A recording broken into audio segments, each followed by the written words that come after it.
Hey everyone, welcome back for another deep dive. Always a pleasure to be back. Today, we're going to be diving into something I think we all struggle with. Ooh, I like that. A little mysterious. What are we tackling today? Criticism and Yeah. how to deal with it, especially when you feel like you're doing the right thing. That's a good one. It's definitely something we all face. I'm all ears. Yeah. And to guide us on this journey, we have some wisdom from none other than Eleanor Roosevelt. Oh, wow, that's a great source. Right. I mean, talk about someone who faced her fair share of criticism. You can say that again. She definitely didn't shy away from tough topics. Exactly. So the quote we're going to be unpacking is this. Um, Do what you feel in your heart to be right. You'll be criticized anyway. Hmm. It's so simple, but it really gets you thinking. It does, doesn't it? It's like she's acknowledging this universal truth. You're going to be criticized no matter what you do. Right, so you might as well do what you truly believe is right. Exactly. It's like, that's going to happen anyway, so why not stay true to yourself? It's freeing in a way. Takes the pressure off trying to please everyone. I think that's a really good point. Have you ever, come across this in your own life? Oh, absolutely. I mean, Sure. hasn't everyone? Yeah. I Yeah. can remember specifically working on a project, and I felt like I was really pushing boundaries Hmm. and doing something really innovative, Yeah. and the feedback was brutal. I mean, Hmm. people questioned my motives. It was really tough to hear at first. Oh, I bet. But then, you realize that sometimes criticism is more about the person giving it than the person receiving it. I think that's a great way to look at it.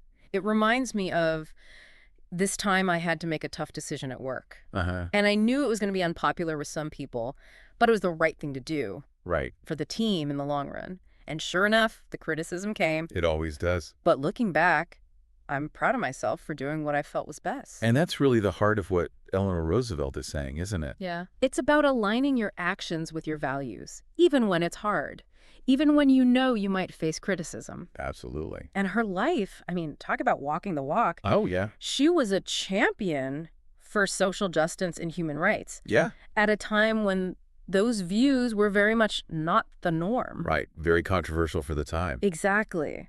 And she faced, so much negativity, but she never backed down. So inspiring. Is like a perfect example of how this idea applies to these big, major life decisions. Absolutely. But what about, for our listener, the everyday stuff? How can they apply this? Well, think about it this way. You're in a meeting and you have this amazing idea, Right.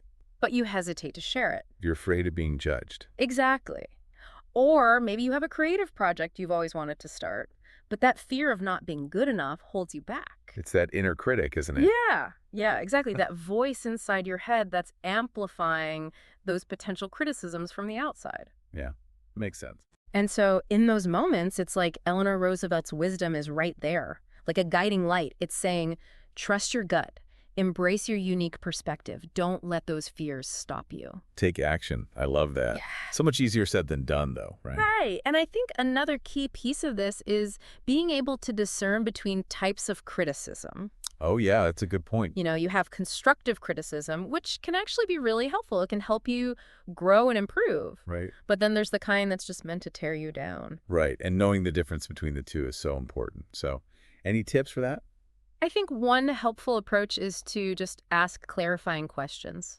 Oh, interesting. Yeah, instead of getting defensive when someone criticizes you, try to understand their perspective. Okay. Are they genuinely trying to give you feedback? Or is it just negativity disguised as critique? That's a great point. Another thing that can be really powerful is to acknowledge the valid points, even if you don't agree with everything they're saying. That makes sense. It shows you're open to feedback and willing to learn. I like that. And probably helps the person giving the feedback feel heard as well. Exactly. And then, of course, setting boundaries is crucial. You don't have to absorb every piece of criticism thrown your way. Right. Learn to filter out what doesn't serve you. Protect your energy. That's such practical advice. And I think it all comes back to this idea that criticism in some form is unavoidable. Absolutely. We can't control what other people say or think, but we can control how we react to it. It's about using it as a tool for growth instead of letting it hold you back. Exactly. So as we wrap up this deep dive, I want to leave our listener with this. How can embracing the inevitability of criticism empower you to live a life that's true to yourself, Yeah. even when faced with those dissenting voices? What can you do knowing criticism is always going to be there? That's a great question to ponder. And remember, doing what feels right in your heart often takes courage. It might not always be the easy path, but it is the path to a more authentic and fulfilling life. And that is something worth striving for. Beautifully said. Mm. Until next time. Thanks for listening.